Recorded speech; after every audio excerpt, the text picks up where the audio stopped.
저는 한때 신앙생활이라는 단어를 별로 안 좋아했습니다. 잘 쓰지도 않았고요. 왜 그러냐면 저도 어릴 때부터 교회 생활을 쭉 해보다 보니까 신앙생활이라고 우리가 얘기를 하지만 성도들이 실제로 신앙생활을 뭘로 생각하냐면 교회 생활이 곧 신앙생활이다 이렇게 생각을 하시더라고요. 교회 안에서 진행되는 모든 활동들, 예배부터 시작해서 봉사, 이런 게 신앙생활이지 내 삶에서 신앙을 가지고 살아가는 거는 신앙생활이다 이렇게 생각을 하지 않으시더라고요. 그래서 이게 너무 삶과 이 믿음이 이게 너무 분리된 거 아닌가? 이런 생각들 때문에 신앙으로 삶을 살아야지, 그래야 신앙생활이지 하는 생각들 때문에 의도적으로 이 신앙생활이라는 말을 잘 안 썼습니다. 의외로 신앙에 연륜이 있는 분들도 신앙을 가지고 삶을 살아가는 법은 참 미숙한 모습들을 많이 봅니다. 저도 전에 섬기던 교회의 한 장로님의 모습이 아직도 기억이 나는데요. 이분이 성도님들한테 굉장히 이렇게 신앙적으로 모범이 되시는 분이셨어요. 늘 안식일을 거룩히 지켜야 되는 거 아니냐. 그러니 주일에는 뭐 사먹는 거 아니다. 그러면서 이제 주일학교 애들한테도 막 사주시는 거 막 선생님들이 사주면 막 혼나고 청년 선생님도 혼나고 막 이제 그러시던 분인데, 혼내시던 분인데 주일에 자기 손주 사주시더라고요. 그래서 그거 보면서 뭐라고 생각을 할까? 그 성도들이, 다른 성도들이 제가 그런 거 보면서 이게 남들한테는 적용이 돼도 자기한테는 적용이 잘 안 돼. 손주는 참 무섭구나. 제가 그 생각을 했는데 그 장로님의 예처럼 신앙으로 사는 거 참 어렵습니다. 어렵긴 해요. 근데 또 이렇게 미숙하다고 안 해버리거나 또는 여러 번 해봤는데 또 실패했다고 이제 뭐 그런 거 다 필요 없어. 그렇게 하는 건 더 문제가 있는 거 아닙니까? 미숙할수록 다시 도전하고 또 실패했더라도 거기에서 다시 교훈을 삼아서 발판을 삼아서 다시 도전하는 것들을 통해서 신앙도 성장을 하게 되는 것이잖아요. 오늘 주제도 하나님의 제목도 하나님의 인도하심 하면서 제가 물음표로 이렇게 딱 찍었는데 우리에게 하나님의 인도하심이라는 주제는 익숙합니다. 그런데 인도함을 받는 삶의 실제는 참 성도님들이 살아가면서 물음표를 많이 가지세요. 하나님의 인도하심 속에 제가 볼 때 하나님의 성도님들이 하나님의 인도하심 아래 있지만 종종 저한테 와서 질문들을 하시거든요. 하나님의 인도하심이 도대체 어떻게 받는 겁니까? 이런 게 하나님의 인도하심인가요? 라고 하는 질문들을 종종 물으시는 분들이 계시는데 오늘 말씀을 통해서 그런 질문들을 가지고 좀 함께 우리가 답을 좀 찾아나가는, 교훈을 받아가는, 그리고 갈무리해 나가는 시간들이 되기를 원합니다. 하나님의 인도하심에 대해서 자주 묻는 질문들 중에 첫 번째가 무엇이냐면 하나님이 인도하시는데 왜 고난과 당황스러운 일들이 생깁니까? 라고 하는 걸 종종 저한테 성도님들이 물어보시는 분들이 계세요. 이스라엘은 이집트의 10가지 재앙을 통해서, 하나님께서 이집트에 내리신 10가지의 재앙을 통해서 그 고통받던 이집트에서 탈출시켜 주셨습니다. 그리고 난 후에 섬세하게 하나님은 그들의 길들을 인도해 가시죠.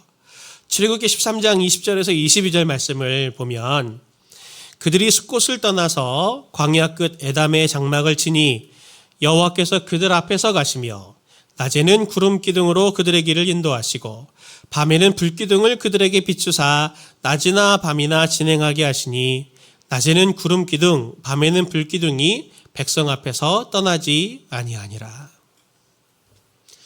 오늘 이 말씀을 보면은 하나님이 그들의 앞서서 가시고 그들의 길을 인도하시고 밤이나 낮이나 백성 앞에서 그 불기둥이 떠나지 아니했다 하면서 하나님께서 그들과 함께 하시면서 그들과 보조를 같이 맞춰 가시면서 그들의 앞에서 어디로 가야 될지 한 걸음 한 걸음 같이 동행하면서 그 걸음을 인도하시는 하나님이시잖아요. 그래서 그들이 어디까지 가냐면 비하히롯이라고 하는 해변까지 갑니다.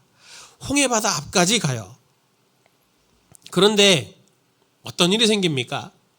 바로의 군대가 바로 그들을 뒤쫓아오죠. 출애굽기 14장 9절 말씀을 같이 함께 보겠습니다.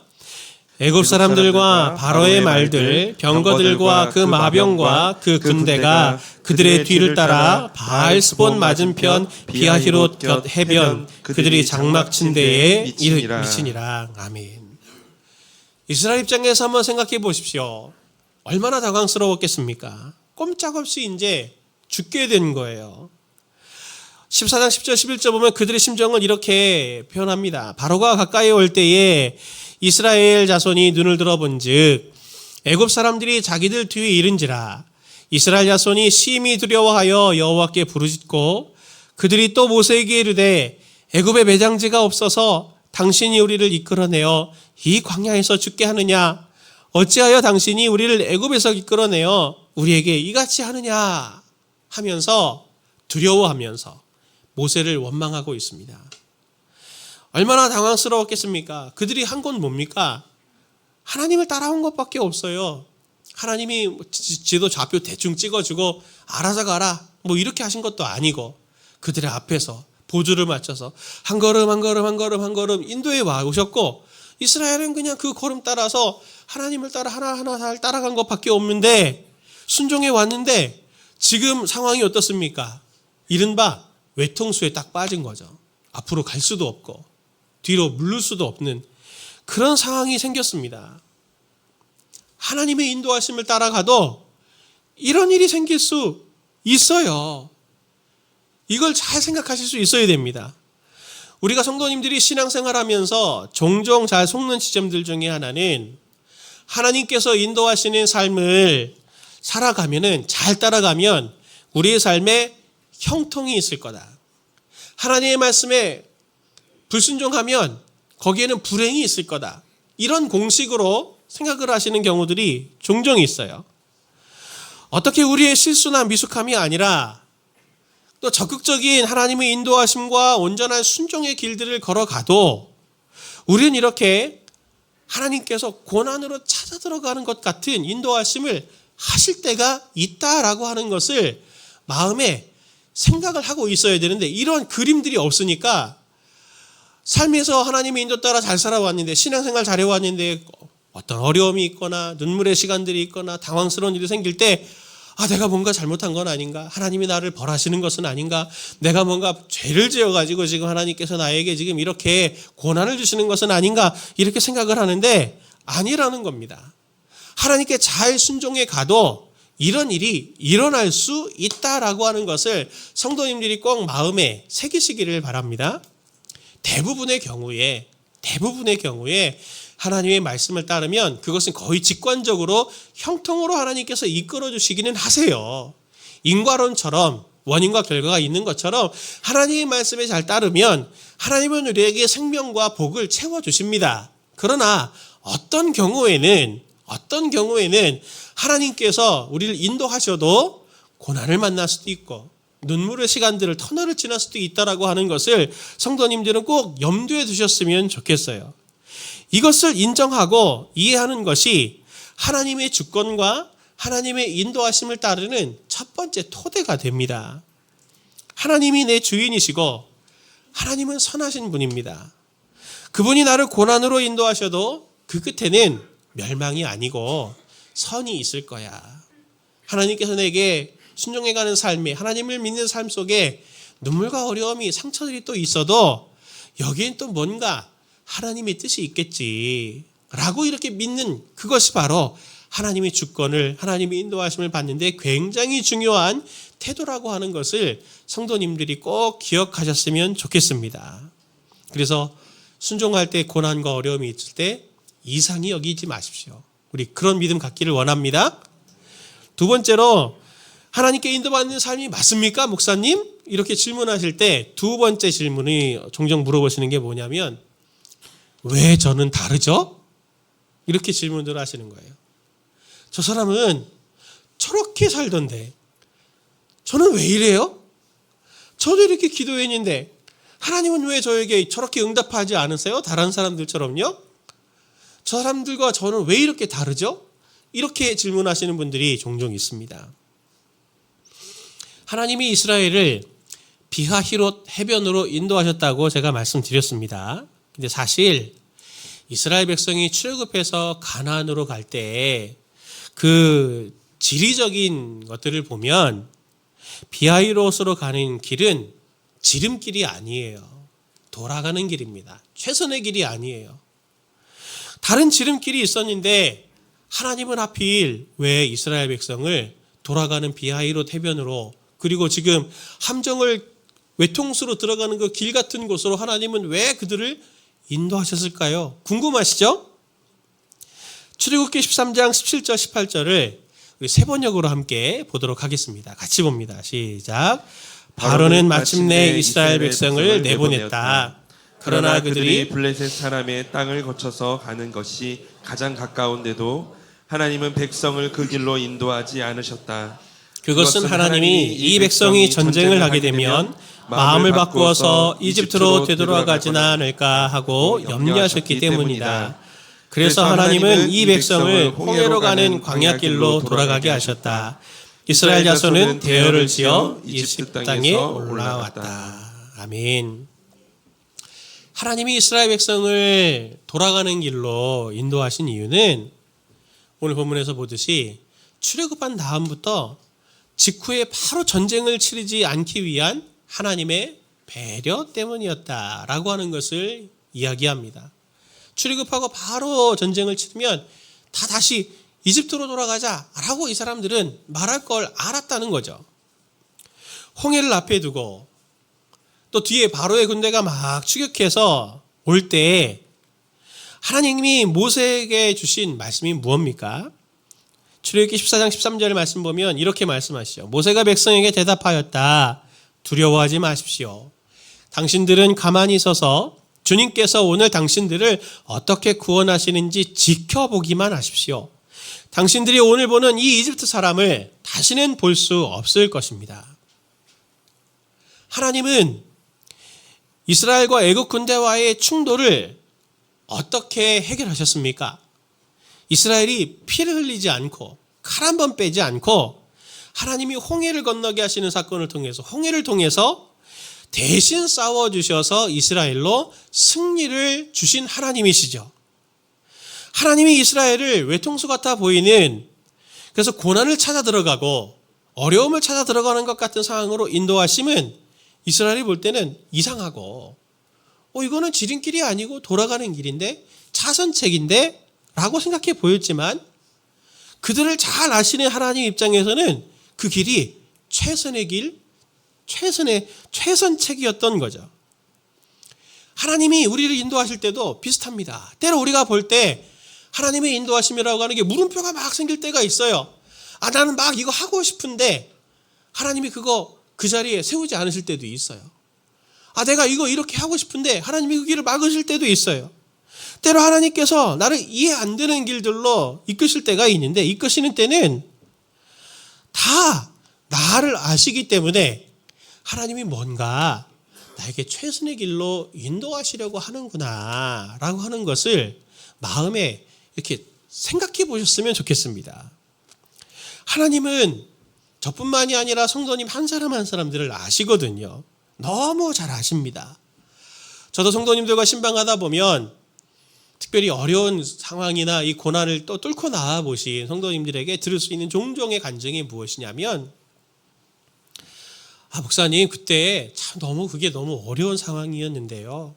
지나고 나서 보니 그때는 참 하나님이 왜 그렇게 하셨나라고 하는 게 이해가 안 됐는데 지금 뒤돌아보니까 하나님께서 그때 그렇게 하신 게 정말 은혜였더군요.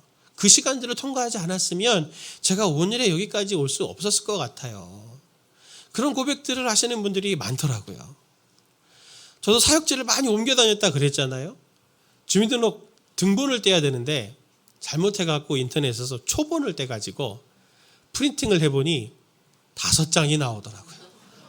진짜 이살 많이 다닌 거죠.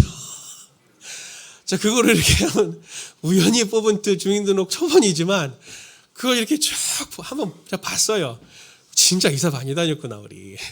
그러면서 이때는 그 교회를 섬겼지. 이 집에서는 내가 이 교회를 섬겼지 하면서 그때 그 교회들 집을 생각하면서 그 교회 사역을 이렇게 쭉 생각해 보는데 그걸 보면서 제가 은혜를 받았잖아요. 어떤 은혜를 받았냐면 그 교회마다 특징이 있지 않습니까?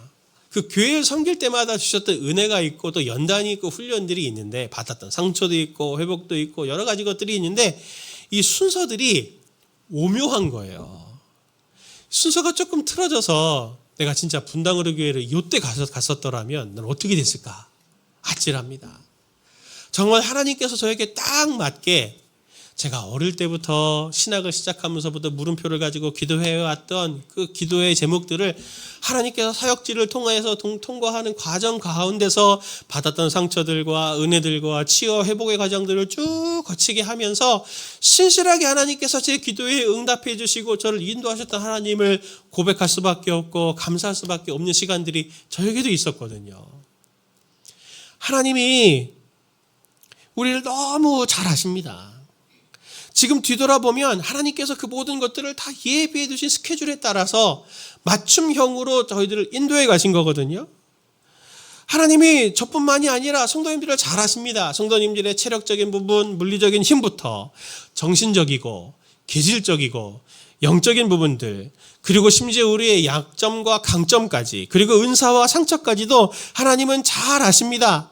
그래서 때로 우리의 생각과 우리의 판단대로는 이게 좋은 것 같은데 우리의 모든 것을 아시는 하나님은 그것을 허락하지 않음을 통해서도 우리에게 복을 주시고 인도하시는 하나님이시구나라고 하는 것을 성도님들은 꼭 믿으시기를 바랍니다. 하나님이 오늘 비하이로스 해변으로 이스라엘 백성을 돌아가는 길로 인도하심은 그들을 잘 아시는 하나님이 전쟁을 피할 길을 주시기 위해서였다라고 하는 것, 맞춤형으로 인도하신 최선의 결과였습니다. 마찬가지입니다. 하나님은 저와 성도님들 한 사람 한 사람을 맞춤형으로 인도하세요. 맞춤형으로 인도하세요. 하나님은 우리를 공장에서 기계 찍어내듯이 팍팍팍팍팍 이렇게 찍어내신 존재가 아닙니다.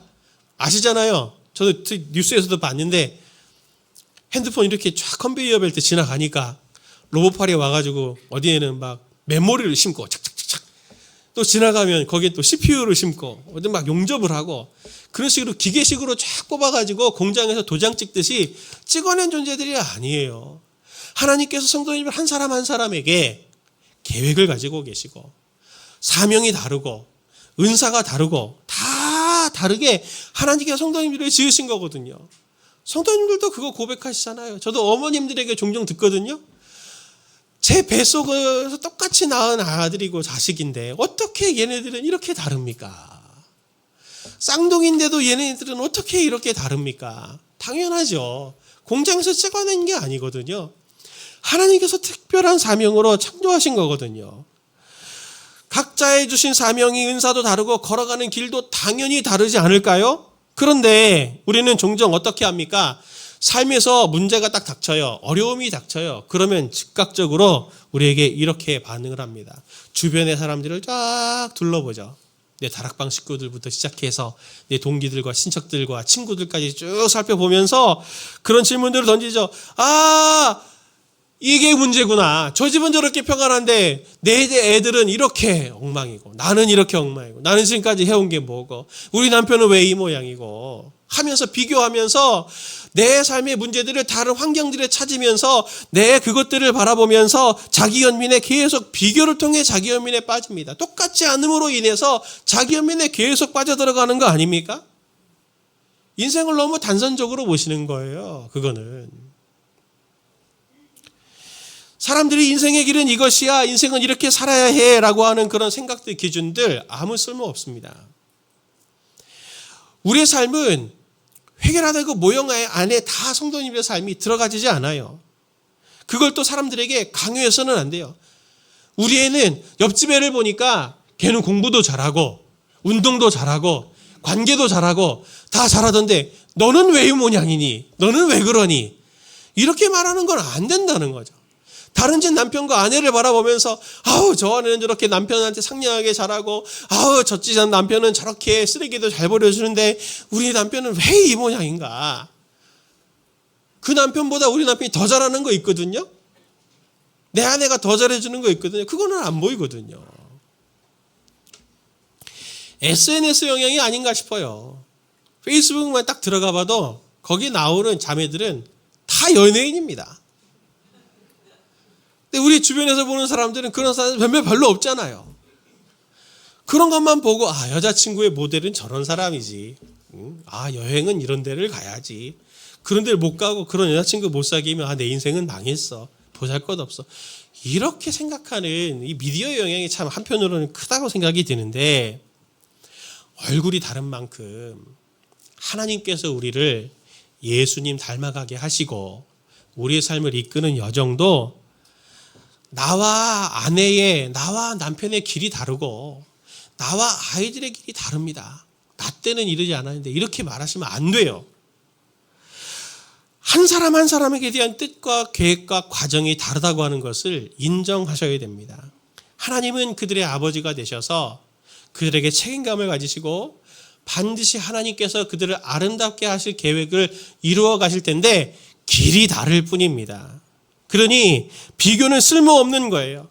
자꾸 나와 다른 사람들이 비교하고 우리 가정과 다른 사람들이 비교하는 그것은 자기 연민만 불러오고 그 자기 연민은 내적인 에너지의 소모만 불러올 뿐이지 조금 더 성장과 조금 더 회복으로 나아가게 하지 못합니다.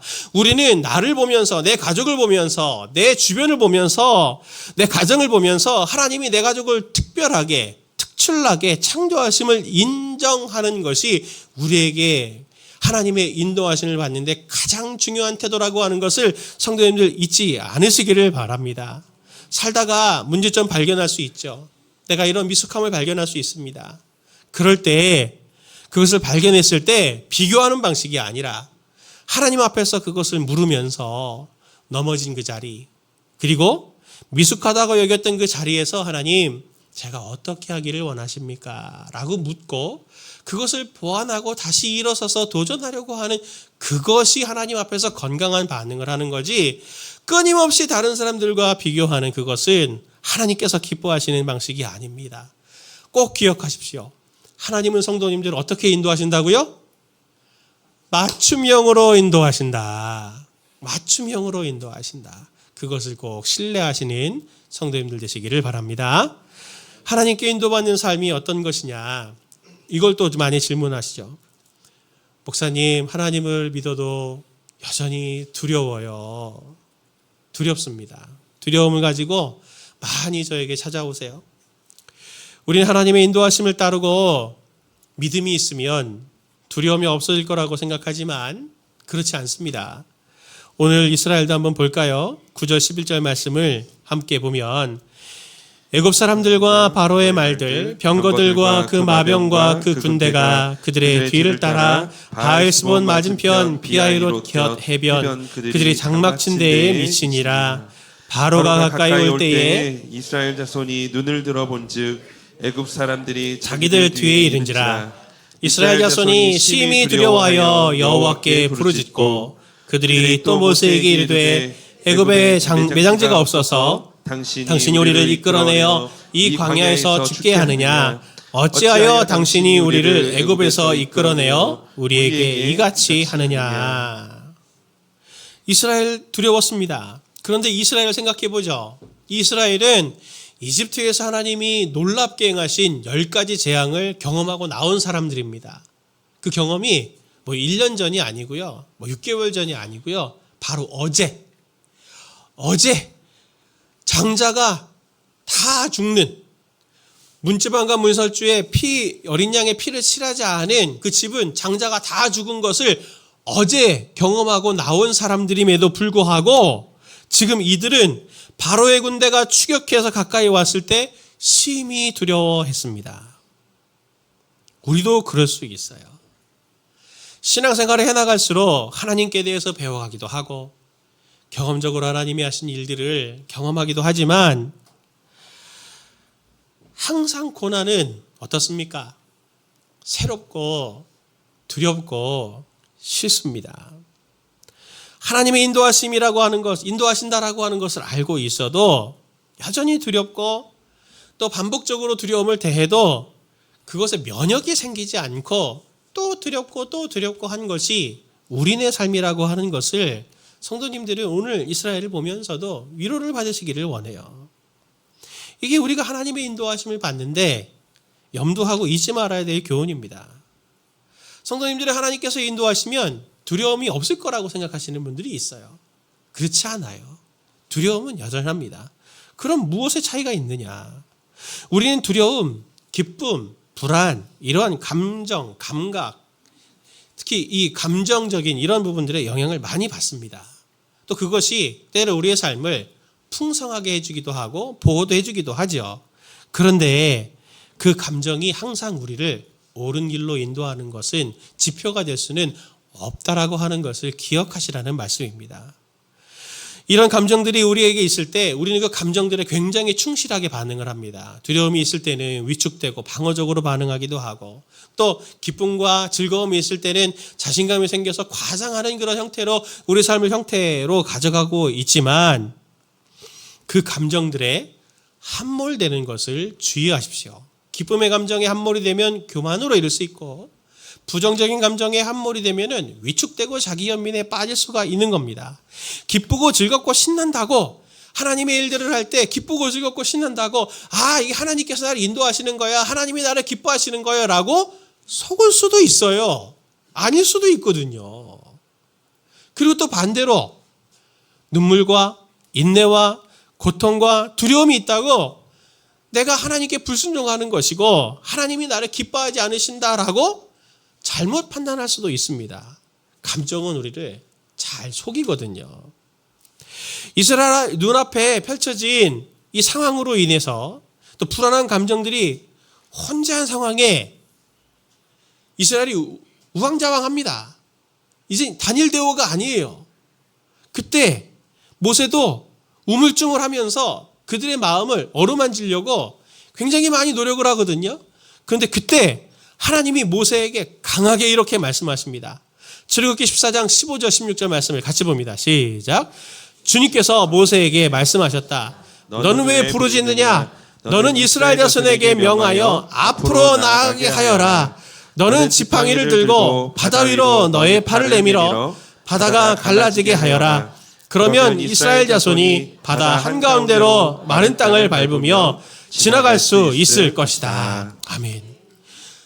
우왕좌왕하는 이스라엘과 그들을 마음을 어루만지면서 어떻게든 이들을 이 감정을 잠재우려고 하는 모세에게 하나님은 청천벽력같이 이렇게 외치시죠. 너는 왜 부르짖느냐? 이스라엘 자손에게 명해서 홍해바다로 나아가라고 말해라. 명해라. 가라 그래라. 바다가 있지만 나아가라고 그래라. 하나님이 말씀을 강하게 해주시는 거죠. 불안한 감정들 속에 혼미해서 판단력을 잃었을 때 하나님께서 주시는 그 상황에 주어주시는 재촉의 말씀, 하나님의 말씀이 그들로 하여금 행동의 원인이 되는 것이 바로 구원을 누리게 되는 핵심이라고 하는 것입니다.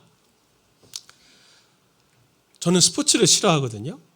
별로 안 좋아합니다. 야구단 지금 몇 개인지도 모르고 스포츠 잘 하지 않고 그냥 오로지 자전거만 타는데 제가 군대에 있을 때 고참이 권투를 배웠어요. 권투.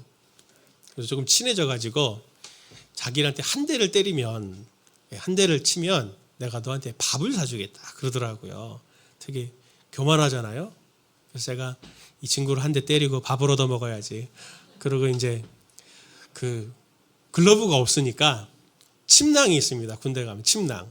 침낭을 한 손에 이렇게 끼고 글러브 대신 끼고 한 대 때리는 거예요. 근데 딱 자세를 잡고 때리려고 하는데 진짜 한 대도 못 때리겠더라고요.